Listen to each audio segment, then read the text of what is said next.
بسم اللہ الرحمن الرحیم الحمد للہ رب العالمین والصلاة والسلام علی اشرف الانبیاء والمرسلین نبینا محمد وعلی آلہ وصحبہ اجمعین۔ شیخ الاسلام محمد بن عبد الوہاب رحمہ اللہ اپنی کتاب التوحید میں 19واں باب اس طرح قائم کرتے ہیں کہ کسی صالح آدمی کی قبر کے پاس اللہ تعالیٰ کی عبادت کرنا ناجائز اور سنگین جرم ہے، تو خود اس مرد صالح کی عبادت کرنا کتنا بڑا جرم ہوگا۔ اس باب سے ثابت ہوتا ہے کہ نبی کریم صلی اللہ علیہ وسلم اپنی امت کے از حد خیر خواہ اور اس کی ہدایت کے انتہائی حریص تھے۔ اسی لیے نبی کریم صلی اللہ علیہ وسلم نے امت کو ہر اس چیز کی تنبیہ فرمائی اور اس کا سد باب کیا جو شرک تک پہنچانے کا سبب بن سکتی ہے۔ نبی کریم صلی اللہ علیہ وسلم نے فرمایا، کسی نیک آدمی کی قبر کے پاس اس جگہ کی برکت کے نظریے سے برکت کے حصول کے لیے اللہ تعالیٰ کی عبادت کرنا بھی شرک ہے۔ عام طور پر سمجھا جاتا ہے، عام لوگوں کو خیال ہے، عام لوگ یہ سمجھتے ہیں کہ نیک لوگوں کی قبریں اور ان کے قرب و جوار بڑے بابرکت ہوتے ہیں اور وہاں اللہ تعالیٰ کی عبادت کرنا عام جگہ سے زیادہ بہتر ہے۔ لیکن جب ان قبروں کے پاس اللہ تعالیٰ کی عبادت کرنے کی اجازت نہیں تو اس قبر یا صاحب قبر کی عبادت کیوں کر جائز ہوگی؟ قبر پرستوں کی عبادت کا مرکز کبھی تو قبر ہوتی ہے اور کبھی صاحب قبر اور کبھی قبر کا قرب و جوار، بلکہ اب تو لوگ قبر کے ارد گرد چہار دیواری اور لوہے کے جنگلوں کی بھی عبادت کرتے اور حصول برکت کے لیے انہیں ہاتھ لگاتے ہیں، انہیں چومتے ہیں، ان کا بوسہ لیتے ہیں، ان کے احترام کو اللہ تعالیٰ کے قرب کا ذریعہ سمجھتے ہیں اور ان کے مجاور بننے کو اور ان کا احترام کرنے کو اپنے لیے نہ صرف مفید اور بہتر تصور کرتے ہیں بلکہ ان کی بے حرمتی یا ان سے بے توجہی کو اپنے لیے نقصان دہ خیال کرتے ہیں۔ شیخ الاسلام محمد بن عبد الوہاب رحمہ اللہ نے باب قائم کرنے کے بعد ام المؤمنین عائشہ رضی اللہ تعالیٰ عنہا کی یہ حدیث ذکر کی ہے کہ ام سلمہ رضی اللہ تعالیٰ عنہا نے رسول اللہ صلی اللہ علیہ وسلم کے سامنے ایک کلیسا، ایک گرجا اور اس میں موجود تصاویر اور مجسموں کا ذکر کیا جو انہوں نے حبشہ کی سرزمین میں دیکھا تھا، تو رسول اللہ صلی اللہ علیہ وسلم نے ارشاد فرمایا، اولئک اذا مات فیہم الرجل الصالح او العبد الصالح بنوا علی قبرہ مسجدا وصوروا فیہ تلک الصور اولئک شرار الخلق عند اللہ۔ صحیح بخاری اور صحیح مسلم کی روایت ہے۔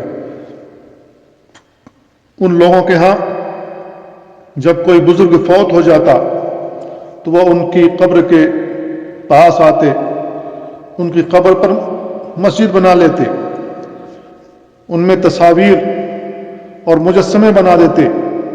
یہ لوگ اللہ تعالیٰ کی نظر میں بدترین مخلوق ہیں، کیونکہ انہوں نے بیک وقت دو عظیم گناہوں کا ارتکاب کیا، ایک تو قبروں کو عبادت گاہ بنانے کا اور دوسرا ان میں مجسمے اور تصویریں بنانے کا۔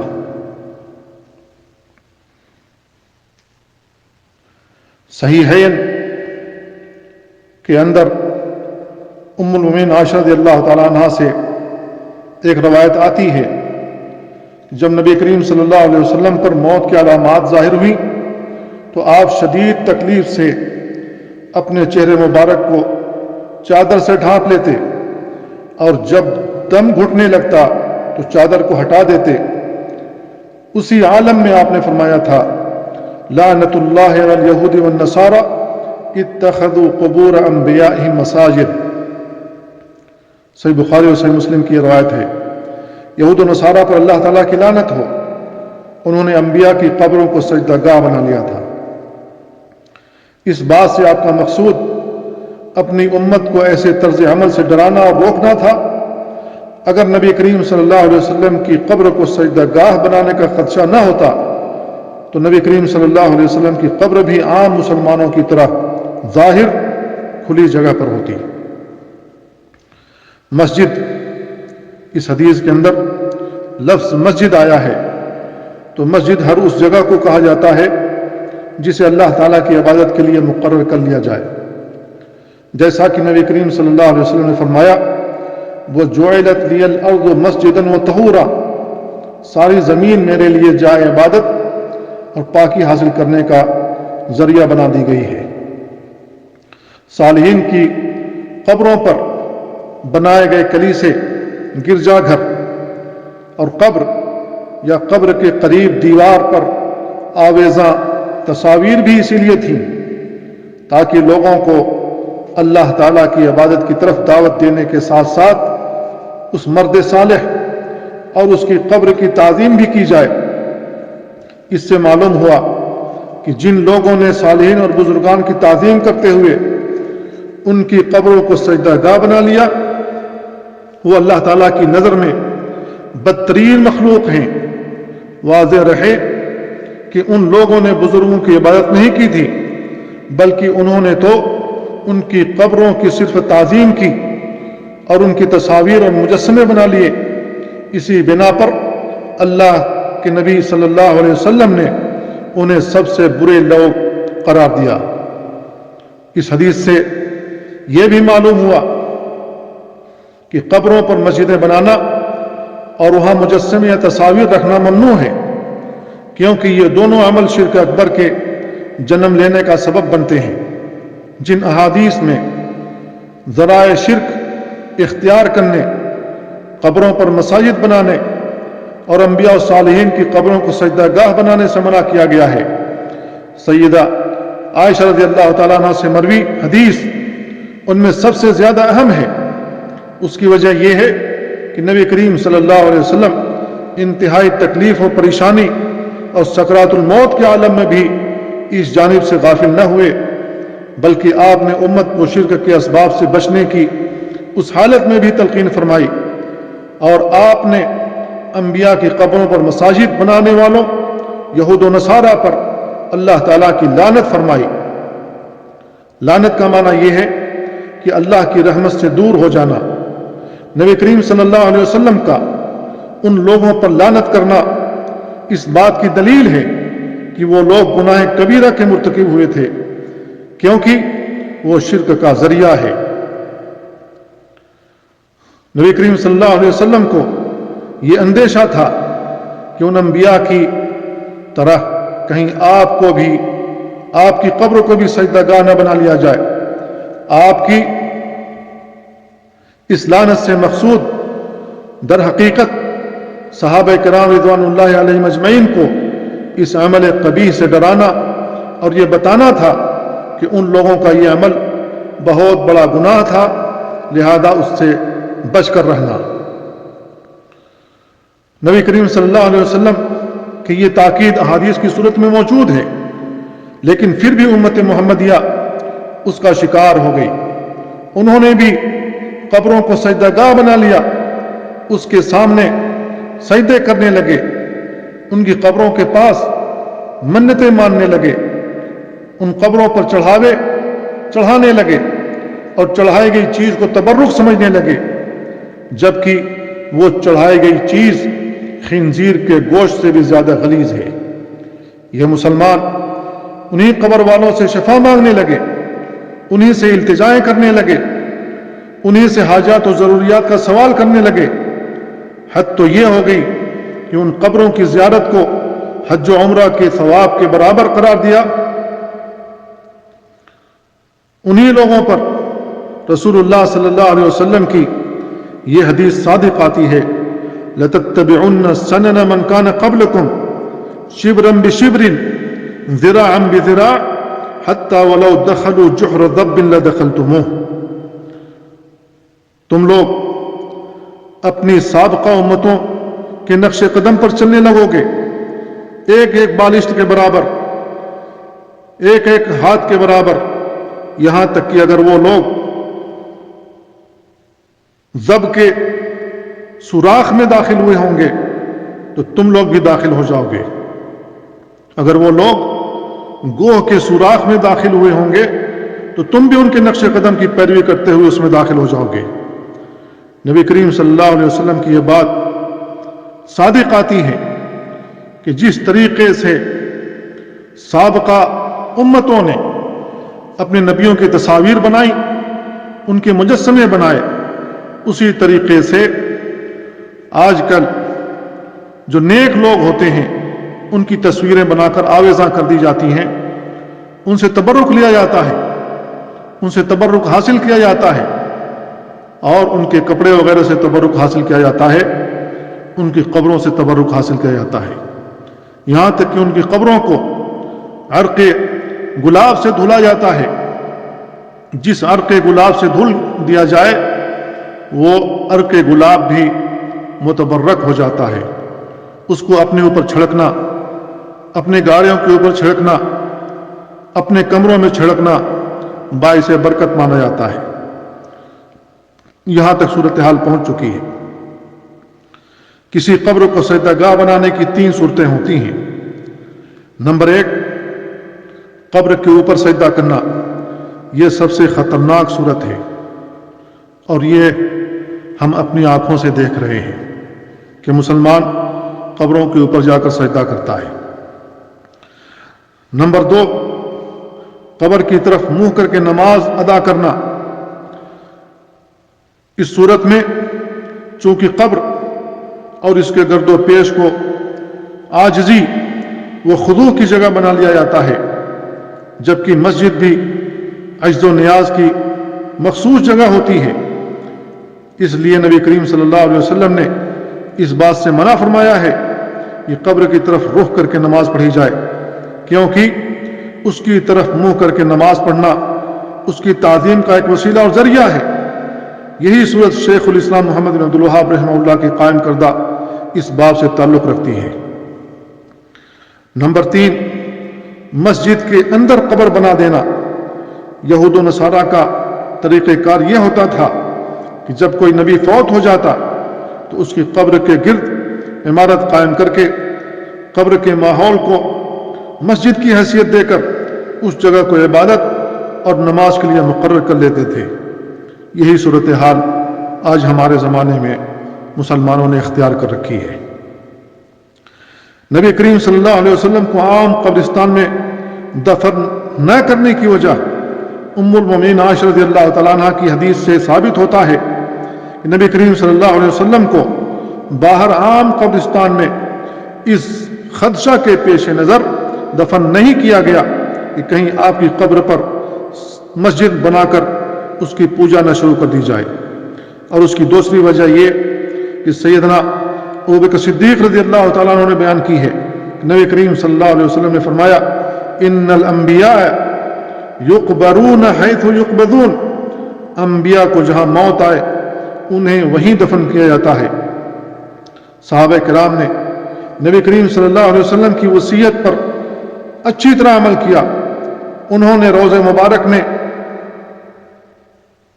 3 میٹر یا اس سے بھی کچھ زیادہ جگہ لے کر وہاں پہلے ایک دیوار، پھر دوسری دیوار بنائی، پھر لوہے کا ایک جنگلہ لگا دیا گیا، اور اس مقصد کے لیے مسجد کا بھی کچھ حصہ لے لیا گیا تاکہ نبی کریم صلی اللہ علیہ وسلم کی قبر کے قریب سجدہ نہ ہو سکے اور کوئی شخص یہ نہ سمجھے کہ نبی کریم صلی اللہ علیہ وسلم کی قبر کے اندر ہے۔ نبی کریم صلی اللہ علیہ وسلم کی قبر مسجد کے اندر ہے، نبی کریم صلی اللہ علیہ وسلم کی قبر مسجد کے اندر نہیں بلکہ حجرہ عائشہ صدیقہ رضی اللہ تعالیٰ عنہ کے اندر ہے۔ مسجد اور قبر کے درمیان 3 دیواریں حائل ہیں۔ ایک تو ام المومنین عائشہ رضی اللہ تعالیٰ عنہ کا خود کمرہ، پھر اس کے بعد دوسری دیوار قائم کر دی گئی جب عمر بن عبدالعزیز رحمہ اللہ کے زمانے میں مسجد کو وسیع کیا گیا، اس کی توسیع کی گئی تو ایک دیوار بنائی گئی. پھر اس کے بعد تیسری دیوار ہے جہاں سے آج کل لوگ زیارت کے لیے جاتے ہیں. اور مشرقی جانب تو مسجد ہے ہی نہیں، لہذا نبی کریم صلی اللہ علیہ وسلم کی قبر کو سجدہ گاہ نہیں بنایا گیا. اللہ کے نبی صلی اللہ علیہ وسلم نے دعا کی تھی، اللہم لا تجعل قبری وثنا یعبد، کہ اللہ تعالیٰ میرے قبر کو وثن نہ بنا دینا کہ اس کی عبادت کی جانے لگے. تو اللہ تعالیٰ نے نبی کریم صلی اللہ علیہ وسلم کی دعا قبول فرمائی اور آپ کی قبر مسجد بننے سے، سجدہ گاہ بننے سے، عبادت گاہ بننے سے محفوظ رہی.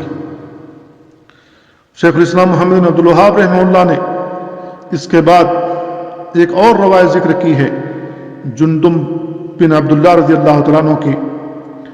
وہ کہتے ہیں کہ نبی کریم صلی اللہ علیہ وسلم نے وفات سے 5 روز قبل یہ فرمایا تھا، انی ابرؤ الی اللہ ان یکون لی منکم خلیل فإن اللہ قد اتخذنی خلیلا کما اتخذ ابراہیم خلیلا ولو كنت متخذا من امتی خلیلا لاتخذت ابا بکر خلیلا الا وان من كان قبلكم كانوا يتخذون قبور انبیائهم مساجد الا فلا تتخذوا القبور مساجد فإني انهاكم عن ذلك. صحیح مسلم کی یہ روایت ہے. میں اللہ کے سامنے اس بات سے برات اور لا تعلقی کا اظہار کرتا ہوں کہ تم میں سے کوئی میرا خلیل ہو، کیونکہ مجھے تو اللہ نے اپنا خلیل بنا لیا ہے جس طرح اس نے ابراہیم کو اپنا خلیل بنایا تھا. اگر مجھے اپنی امت میں سے کسی کو اپنا خلیل بنانا ہوتا تو ابو بکر کو میں بناتا. خبردار ہو جاؤ، تم سے پہلے لوگ انبیاء کی قبروں کو سجدہ گاہ بنا لیتے تھے. خبردار ہو جاؤ، تم قبروں کو سجدہ گاہ نہ بنا لینا، میں تمہیں اس طرز عمل سے روکتا ہوں. رسول اللہ صلی اللہ علیہ وسلم نے اس عمل شنیع سے اپنی زندگی کے آخری لمحات میں منع فرمایا اور ایسا کرنے والوں پر لعنت فرمائی ہے. اس سے معلوم ہوا کہ اگر قبر کی پوجا اور اس کی عبادت نہ بھی کی جائے تب بھی قبر کے قریب نماز پڑھنا منع ہے. اور سیدہ عائشہ رضی اللہ تعالی عنہ کے قول خشی ان یتخذ مسجدہ کا بھی یہی مفہوم ہے، اس لیے کہ صحابہ کرام سے تو یہ توقع نہ تھی کہ وہ نبی کریم صلی اللہ علیہ وسلم کی قبر کو مسجد بنا لیں گے، سجدہ گاہ بنا لیں گے، جبکہ ہر وہ جگہ جہاں نماز ادا کی جائے مسجد ہی ہوتی ہے. جیسا کہ نبی کریم صلی اللہ علیہ وسلم کا فرمان ہے، جعلت لی الارض مسجدا وطہورا، تمام روئے زمین کو میرے لیے مسجد اور ذریعہ طہارت بنا دیا گیا ہے.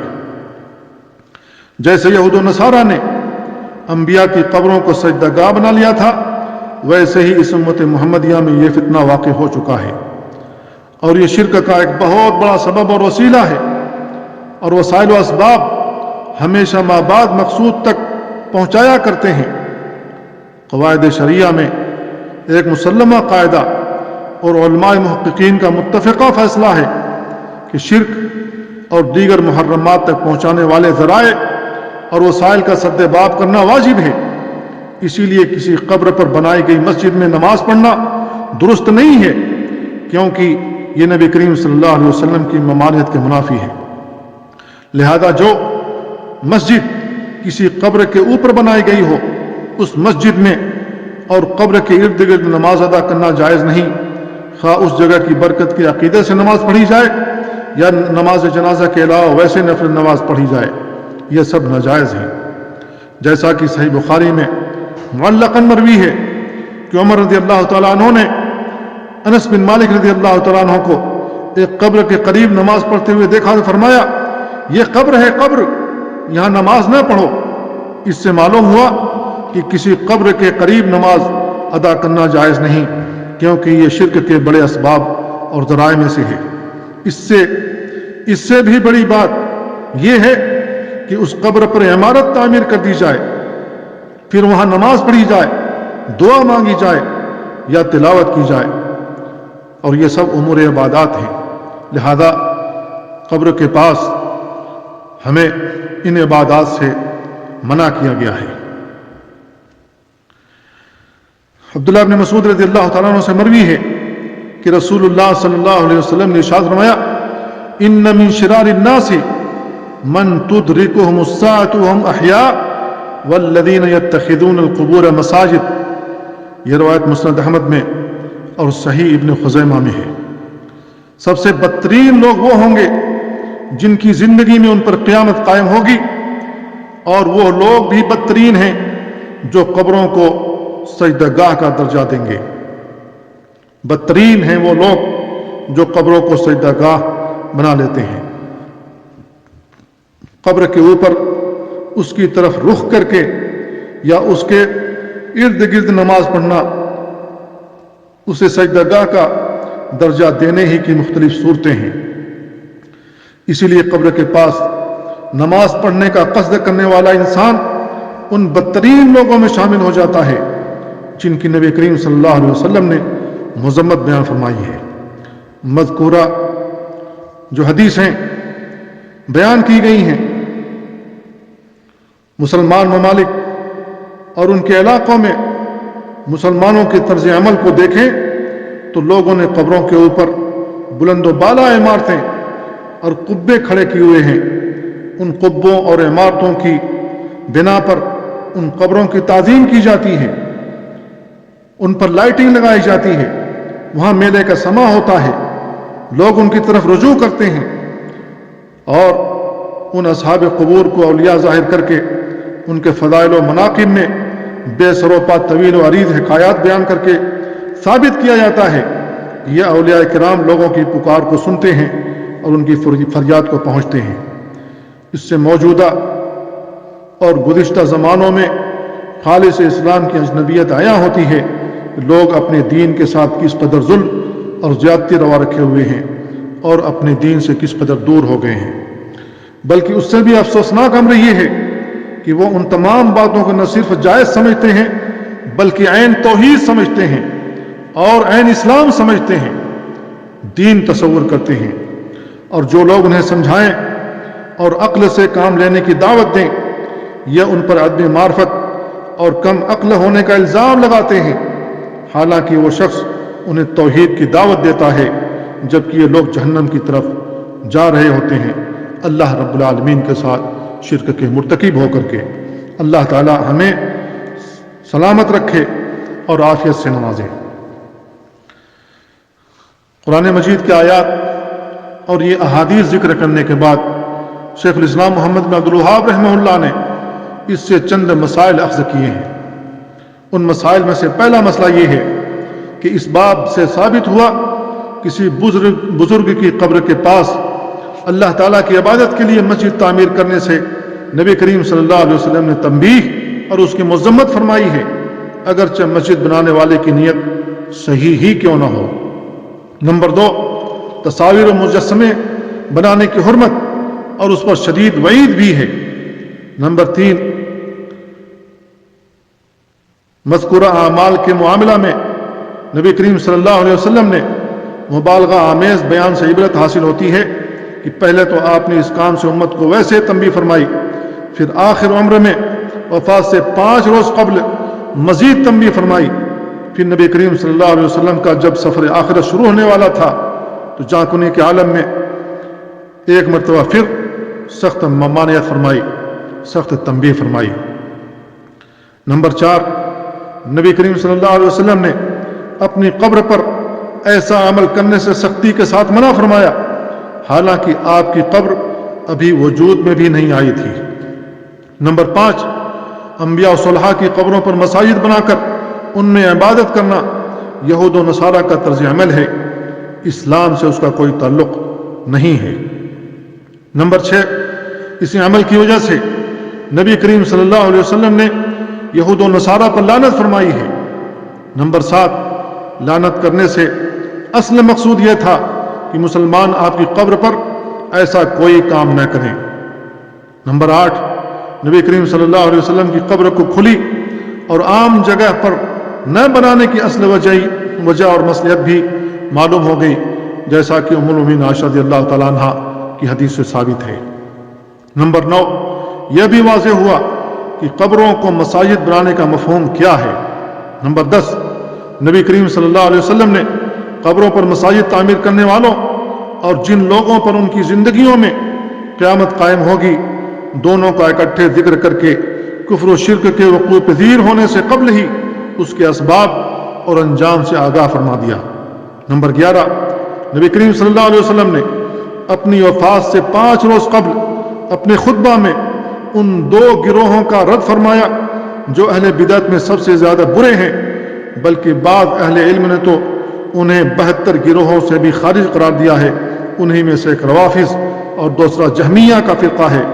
خصوصاً روافظ ہی کی وجہ سے مسلمانوں میں شرک اور قبر پرستی کی ابتدا ہوئی، اور انہی لوگوں نے سب سے پہلے قبروں پر مساجد بنانے کا سلسلہ شروع کیا، اور آج بھی ان کا یہ سلسلہ جاری و ساری ہے۔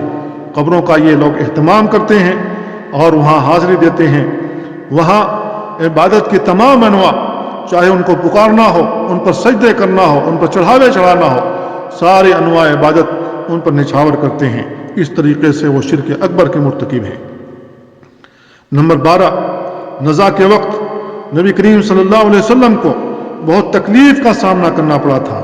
بار بار نبی کریم صلی اللہ علیہ وسلم آپ اپنے چہرے پر اپنا ہاتھ بھگا کر کے اسے پوچھتے تھے۔